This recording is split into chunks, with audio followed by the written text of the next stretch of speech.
Hello students, मैं विवेक रावत आप सभी का अड्डा 247 के CLAT and others law entrance exam platform पर बहुत बहुत स्वागत करता हूं। अब जैसा कि आप जानते हैं सीयूटी पीजी लॉ की डेट बच्चा डिस्क्लोज हो चुकी है। एग्जाम जल्द ही होने वाला है 2024 का।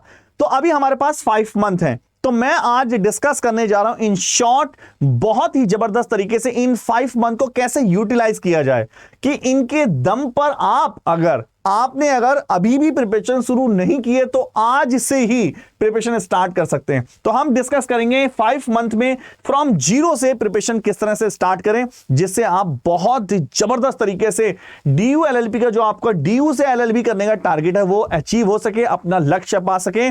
उसी पे हम डिस्कस करने वाले। आइए बच्चों स्टार्ट करते हैं इस सेशन को।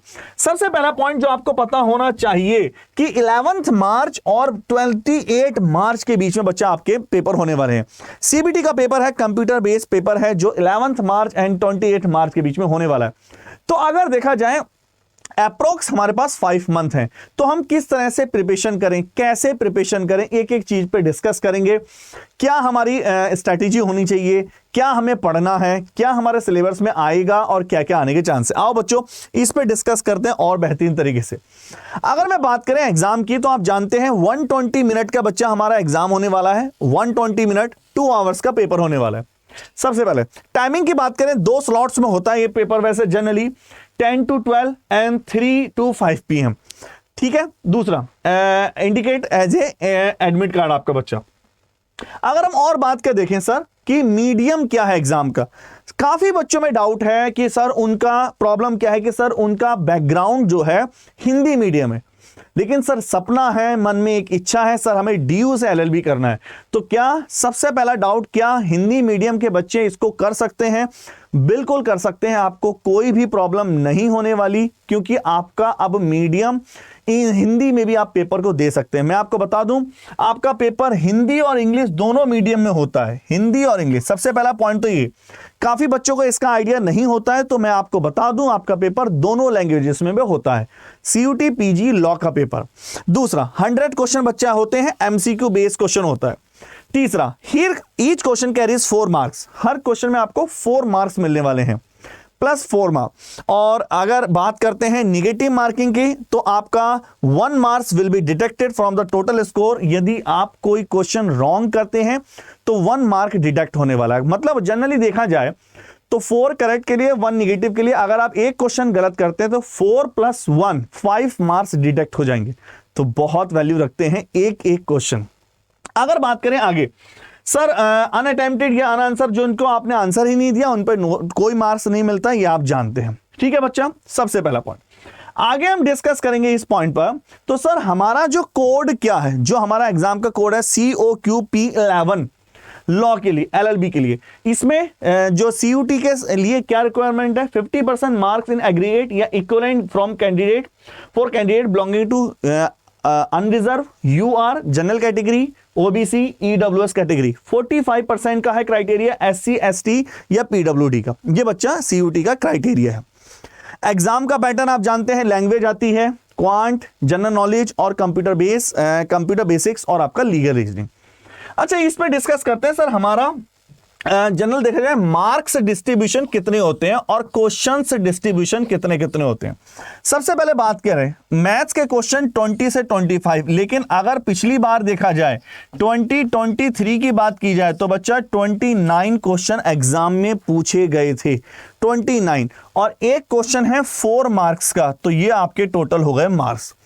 सर रीजनिंग के 20 से 25 क्वेश्चन पूछे गए थे, एक क्वेश्चन है 4 मार्क्स का, तो आपके 100 मार्क्स। अगर मैं इंग्लिश की बात करें 21 मार्क्स के 21 क्वेश्चन पूछे गए थे, 1 क्वेश्चन कैरी करता है 4 मार्क्स, तो आपके 84 मार्क्स। स्टैटिक जीके और करंट अफेयर से approx, static GK current affair से आप कह सकते हैं कि मिक्स आते हैं।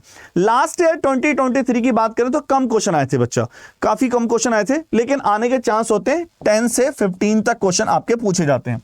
कंप्यूटर से 10 क्वेश्चन, ये आपका है क्राइटेरिया। तो आप देख सकते हैं अगर आप इस पर फोकस करें तो सबसे ज्यादा अगर आप लीगल रीजनिंग और क्वांट, इन दोनों पे अगर आप जबरदस्त तरीके से फोकस कर लेते हैं, क्योंकि यही 2 टॉपिक हैं जो सबसे ज्यादा डिस्टर्ब करते हैं बच्चों को। सबसे ज्यादा प्रॉब्लम करती है क्वांट उसके बाद रीजनिंग, क्योंकि कंप्यूटर आप समझ सकते हैं, रीजनिंग करंट आप सुन के समझ सकते हैं, रट सकते हैं, लेकिन ना इनको रटा जा सकता है, इनको केवल और केवल समझा जा सकता है, वो भी सिस्टमैटिक तरीके से। आई होप आप समझ रहे होंगे पॉइंट को। सर आगे चलते हैं। दूसरी बात, इंग्लिश में क्या क्या हमें पढ़ना है, इंग्लिश के क्या क्या टॉपिक्स हैं, हम कैसे प्रिपरेशन करेंगे, एक एक चीज पे डिस्कस करें। सर इंग्लिश के अगर मैं टॉपिक्स की बात करूं, बच्चा वन वर्ड सब्स्टिट्यूशन आता है, करेक्ट आंसर आते हैं active passive, tense, preposition, jumble sentence, idioms, synonym, antonyms, articles, reading comprehensive. यही बच्चा हमने English grammar, uses error, jumble paragraph, sentence correction, one word substitution, idiom phrases, synonyms, reading comprehensive, sentence improvement, ये बच्चा आपका English का है। मैं अभी आगे बताऊंगा कि हमें कैसे इसमें पकड़ बनानी है, किस तरह से इस पे कमांड करनी है कि हम 21 से 25 के आने वाले जो क्वेश्चन है उस पर अच्छे से पकड़ बना सके। सबसे पहली बात के दूसरी बात करते हैं सर। दूसरा, अगर बात करें लॉजिकल रीजनिंग में आपका number series, blood relation, coding decoding, आपका नॉन वर्बल, आपका analogy, symbol based problems, direction and distance, analytical reasoning, linear form, arrangement, matrix, sequence, statement arguments, cause and effect, statement and assumptions and statement and conclusion, ये आपका आता है logical reasoning का portion. ठीक है बच्चा। अगर बात करें इसके बाद सर मैथ्स मतलब क्वांट में हम न्यूमेरिकल एप्टीट्यूड, जो वर्ड यूज करता है सीयूटी न्यूमेरिकल एप्टीट्यूड, आप जानते हैं क्लॉक्स, वो भी इसमें दे देता है, calendar, average, simplification, problem on age, LCM HCF, percentage, profit loss, partnership, compound interest, ratio proportion, simple interest, time and work, pipe assistant, time and distance, stock and share, discount, geometry, mensuration, permutation, mixer alligation, area और volume. ठीक है बच्चा, ये वो लिखता है, आप उसने अपने जो सिलेबस में आपका सिलेबस रिलीज किया। जनरल की बात करें, जनरलॉजी में लिटरेचर है, हिस्ट्री, आपका Indian constitution, personality, sports, current से रिलेटेड है, national international economy, economics, science, politics, culture, geography और ट्रेड अवेयरनेस। अगर बात करें इसके बाद सर मेन पॉइंट अब यहां आता है, मेन पॉइंट अब यहां आता है। सबसे पहले सर हमारे पास करंट अफेयर में तो आपको पता ही है, मिनिमम जनरल देखा जाए 6 मंथ्स की करंट अफेयर से 70 से 80% क्वेश्चन आते हैं, लेकिन आपको 11, 10 से 12 मंथ की करंट अफेयर पे पकड़ बनानी होगी अगर आप चाहते हैं करंट अफेयर वाले सेक्शन पे आपकी 100% पकड़ हो। तो 6 मंथ का 70 से 80% क्वेश्चन पूछ लिए जाते हैं, लेकिन फिर भी आपको 10 से 12 मंथ की करंट अफेयर आनी चाहिए। अब मेन पॉइंट पर बच्चा मैं डिस्कस करने जा रहा हूं, कंप्यूटर में क्या क्या आता है आपका, fundamental computer basics, fundamental of computer जो शॉर्टकट्स वगैरह होती हैं बहुत ज्यादा पूछी जाती हैं, Microsoft office, MS word, power point, Excel, MS Excel, computer virus के बारे में, important web browser, website, computer network, internet, input output device, hardware, software, storage device और एमएस आउटलुक। अब सर मेन पॉइंट बताइए, ये आपने हमें डिस्कस कर दिया, सर हमें अब ये पॉइंट बताइए मेन कि सर हमें इस पे स्ट्रेटेजी क्या लेनी पड़ेगी। 5 मंथ का टाइम है सर हमारे पास, तो कुल मिला के अभी चल रहा है अक्टूबर, सुन लेते हैं ध्यान से। अभी बच्चा चल रहा है हमारे पास अक्टूबर है, नवंबर है, दिसंबर है, जैन है और फेब है। तो पहला पॉइंट तो हुआ मार्च को हम काउंट नहीं करेंगे क्योंकि मार्च में एग्जाम है। पहला पॉइंट, सिस्टमैटिक पैटर्न क्या कहता है, प्रिपरेशन को कैसे करें। कम जब टाइम हो आपके पास तो आपको डायरेक्शन बिल्कुल राइट चाहिए। जब आपके पास टाइम बहुत कम हो, डायरेक्शन बिल्कुल सटीक होनी चाहिए और राइट डायरेक्शन हो। आप इस समय भटके तो बहुत प्रॉब्लम आएगी।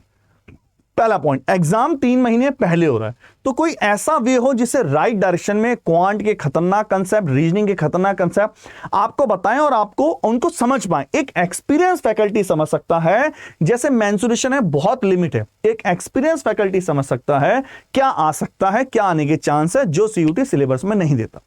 पहला टारगेट तो ये रखिए किसी भी कीमत पर जनवरी तक आपका सिलेबस पूरा होना चाहिए।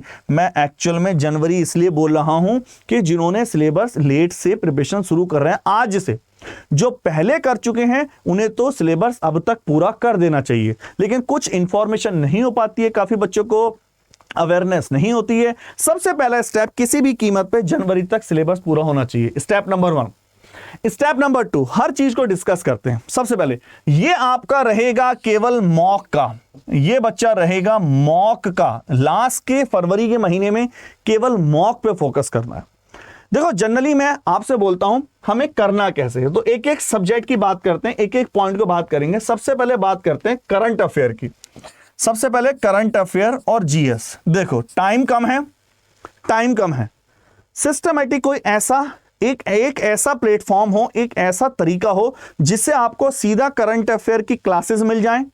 YouTube पे विजेंद्र सर की करंट अफेयर क्लासेस चलती हैं, प्लस जीएस के कुछ कहीं से नोट्स मिल जाएं। वो कहां से मिलेंगे मैं अभी लास्ट में बताऊंगा। एक डायरेक्शन, इतना टाइम नहीं है कि आप हर चीज को बहुत डिटेल में जाओ, 5 महीने ज्यादा नहीं होते। अगर आपने इतना कर लिया, लाइव क्लासेस देख लो और जो करंट अफेयर्स लेते हैं और प्लस नोट्स कहां से मिलेंगे मैं भी बताऊंगा। स्टेप नंबर 2, अगर मैं बात करता हूं इंग्लिश का देखिए, इंग्लिश आप खुद भी पढ़ सकते हैं। आशीष सर की क्लासेस चलती हैं लाइव यूट्यूब पे, उनको विजिट करिए, डेली लाइव आइए, जितना ज्यादा होंगे मैराथन चलेगी आगे हर सब्जेक्ट की। दूसरा, आपको किसी तरह से, जैसे मैंने आपको बताया इसमें 1 वर्ड आते हैं, सिनोनियम्स आते हैं, एंटोनियम्स आते हैं, इसके नोट्स मिल जाए, इसको आप समझ सकते हैं। कोई ऐसा नहीं है कि आप नहीं समझ सकते। सबसे मोस्ट इंपोर्टेंट पॉइंट है बच्चा क्वांट और इंग्लिश रीजनिंग। बच्चा क्वांट में सबसे ज्यादा प्रॉब्लम आती है, अगर आप कहीं से नोट्स ले भी लें, लेकिन सर आप स्टडी कैसे करेंगे। मैं आपको अभी नोट्स देता हूं, मान लो आप पढ़ोगे कैसे। क्वांट नोट्स लेने वाला सब्जेक्ट नहीं है, क्वांट को आपको लाइव पढ़ना होता है पहला, और रीजनिंग को भी लाइव पढ़ने के बाद भी इसमें एक होते हैं डाउट क्लासेस, जो डाउट क्लासेस आपकी आनी ही आनी। आप कोई भी चैप्टर उठा लीजिए, क्वांट और रीजनिंग में आपको डाउट 100% आना है। उसका सॉल्यूशन कैसा हो सर, डाउट भी क्लियर हो जाए और क्वांट भी क्लियर हो जाए, कोई प्रॉब्लम ना हो, तो इसका कोई सॉल्यूशन बताइए। सबसे बेस्ट मैं आपको सॉल्यूशन बता रहा हूं, गारंटीड के साथ। आप हमारे और बैच भी ज्वाइन आप बच्चों से पूछ सकते हैं, सबका एक ही सॉल्यूशन है। अगर आप सिस्टमैटिक तरीके से, लक्ष्य बैच हमारा अभी लॉन्च हुआ है जो स्पेशल डेडिकेटेड है पीजी लॉ वाले बच्चों के लिए। लक्ष्य बैच में मैं क्यों बोल रहा हूं लक्ष्य बैच, मैं कभी आपसे ये नहीं कह रहा कि आप हमारे बैच ही परचेज करिए, कहीं से भी परचेज करो, प्रिपरेशन शुरू कर दो और सिलेबस दिसंबर तक कंप्लीट करो। दूसरा, अगर आप लक्ष्य बैच करते हैं तो क्वांट की बात बताऊं, number 1 daily practice paper sheet मिलती है। दूसरा, हर संडे को आपको डाउट क्लासेस मिलती हैं। डाउट क्लासेस तो कमजोर बच्चों के लिए इतना जरूरी है। और पीजी में जो भी बच्चा आता है, मैं मान के चलता हूं 80%, देखो कुछ बच्चे टेक्निकल प्लेटफॉर्म के भी आ रहे हैं, लेकिन 80% बच्चे ऐसे आ रहे हैं जिनको इंफॉर्मेशन थोड़ा क्वांट से रिलेटेड, रीजनिंग से रिलेटेड नहीं।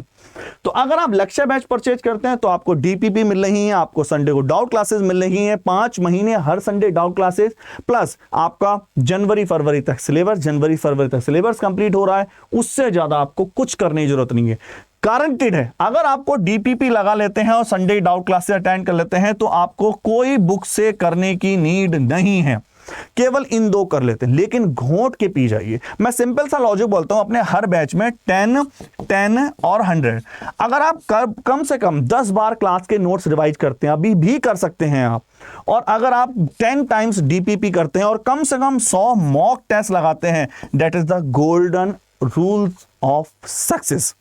गोल्डन रूल है इसको पाने का। जहां भी आप पढ़ते हैं सिस्टमैटिक लिख लीजिए कौन सा चैप्टर कितनी बार रिवाइज हुआ है। बच्चा, इससे अच्छा बैच आपको कुछ नहीं मिल सकता। इसके लिए आपको कोड यूज करना है Y696। मैं अभी बता दूंगा इसको बारे में पूरा, मैं इसके बारे में अभी आपको समझाऊंगा। और चलिए फिर इसके ये हुआ बच्चा सबसे मेन पॉइंट, आप इसके समझेंगे स्ट्रेटेजी, आपको एक एक चीज समझाएगी, और इसमें फ्री मेंटरशिप जो मिलने वाली है बच्चा वो अलग। मैं इसको समझा देता हूं बच्चा, उसको कैसे करना। आइए, नंबर 1, अगर मैं बात करूं सर ये कैसे है, आप क्या बोल रहे हैं, मैं उसको समझाता हूं, कुछ बच्चों को कंफ्यूजन है। तो सबसे पहले बात देखिए, जैसे आप आएंगे अड्डा 247 का, जैसे आप डालेंगे अड्डा 247, सबसे पहले डालेंगे अड्डा 247। जैसे आप आएंगे अड्डा 247 वाले पोर्शन में, तो आपको सबसे पहले जो पोर्शन दिखाई देगा वो मिलेगा, ये वाला पैटर्न मिलेगा जिसमें आपको सब कुछ मिल जाएगा।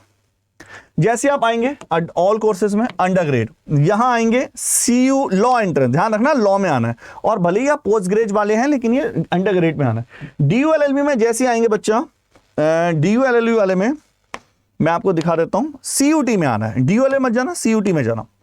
जैसे आप जाएंगे CUT लक्ष्य बैच के नाम से, सबसे बेनिफिट क्या है, क्यों लें सर इसको, 148 ई बुक्स मिल रही हैं, सारी ई बुक्स हैं आपके, इससे ज्यादा ई बुक्स आप पढ़ भी नहीं पाएंगे। दूसरा 80 टेस्ट सीरीज, 80 टेस्ट सीरीज कर लोगे ना, मोर देन एनफ है, गर्दा उड़ा दोगे। दूसरा टेस्ट सीरीज करने के बाद बच्चा जबरदस्त तरीके से आपको हर चीज का डिटेल, यहां पूरा स्टडी प्लान है, कौन सी क्लास से कब चलेंगी, जैसे लॉजिकल रीजनिंग का देखोगे पूरा स्टडी प्लान है, कब क्लास से कहां कैसे चलेंगे, सीधा जाना है, जितनी जल्दी प्रिपरेशन हो सके स्टार्ट कर दो, एक दिन भी डिले मत करो। आप जाएंगे कोड लगाएंगे Y696 मैं अप्लाई करके दिखा रहा हूं, केवल 6400 में प्राइस मिल रहा है, केवल 6400 Y696, और 1% का और बेनिफिट मिलता है कब, जब आप ऐप के थ्रू जाते हैं।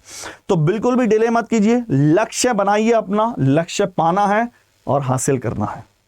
ओके बच्चों, थैंक यू।